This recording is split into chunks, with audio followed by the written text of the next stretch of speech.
Back in the day, I used to play Data East Jurassic Park Pinball a lot, so I wanted to make a game fast and furious, like a modern Stern Pinball, deep rule sets, and apply the old school theme with some of the cool ideas they had, like the ball-eating T-Rex, and just make a much more fun game.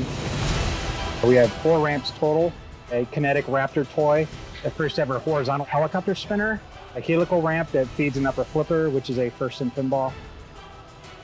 Just crying of how beautiful it is.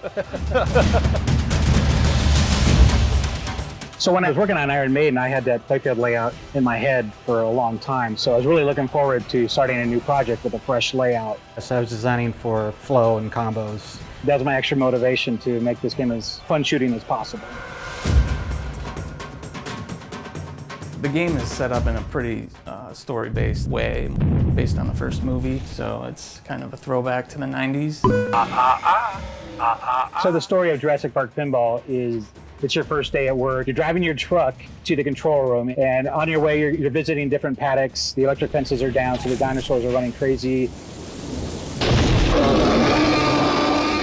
You're helping to catch them, you're helping to save your coworkers.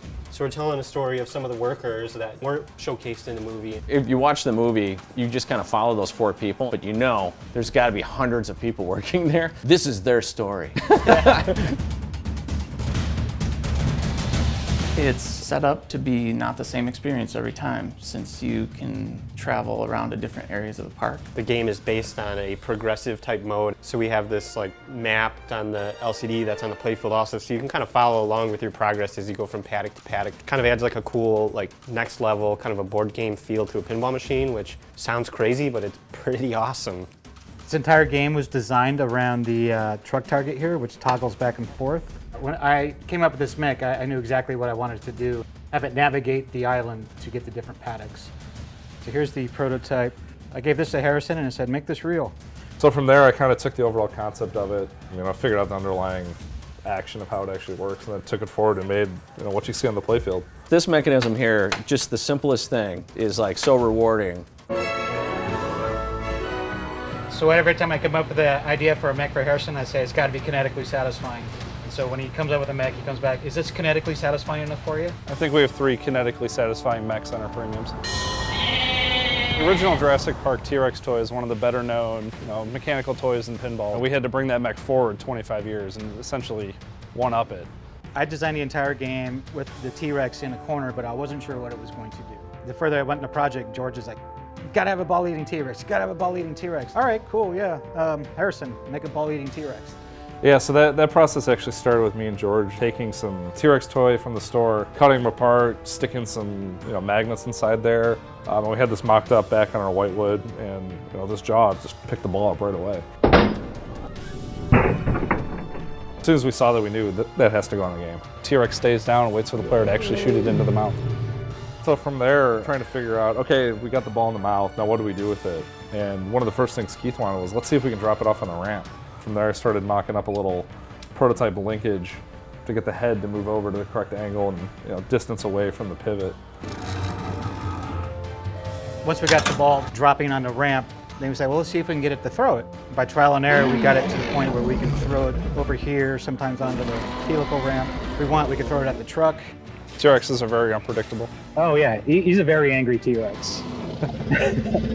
Keith talks about all the time how he doesn't want to do the same thing, so he's trying to mix it up. We have a pretty unique shooter lane that feeds directly into a half-pipe ramp. So when you plunge, it goes up to this ramp, and also you can shoot this ramp from the left flipper. I actually have a fidget spinner on my desk, and I was just playing with that one day, and I said, this would be a cool toy. I had the ramp to do it on here because a nice little straight path. It took many iterations, but I think we finally got it. Something I've always thought would be cool in a pinball machine. It's a helical ramp that feeds an upper flipper. It spirals around, drops it mid-flow, and then comes flying at your upper flipper so you can combo into another shot. Yeah, one of my favorite things up here is the upper playfield actually has more than one option for the upper flipper. For the Raptor pen, we have a motorized gate. So you bang on the gate, that opens up the pen. So after so many target hits, the gate raises. And when you bash on the gate with the ball, the Raptor goes crazy inside, trying to knock down the electric fence. And when the fence loses its integrity, the ball comes out and you start multi-ball.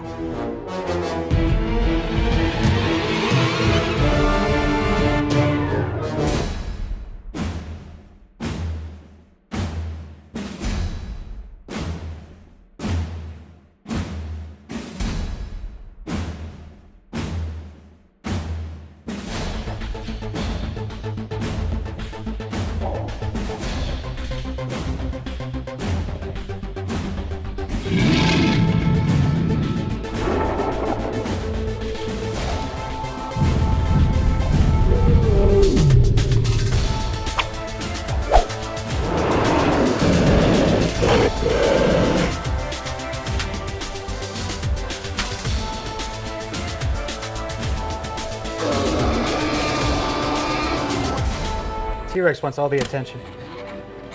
The T-Rex is one of the baddest ass mechs I've ever seen. This game is just a beautiful package. It's awesome to play. It's fun to shoot.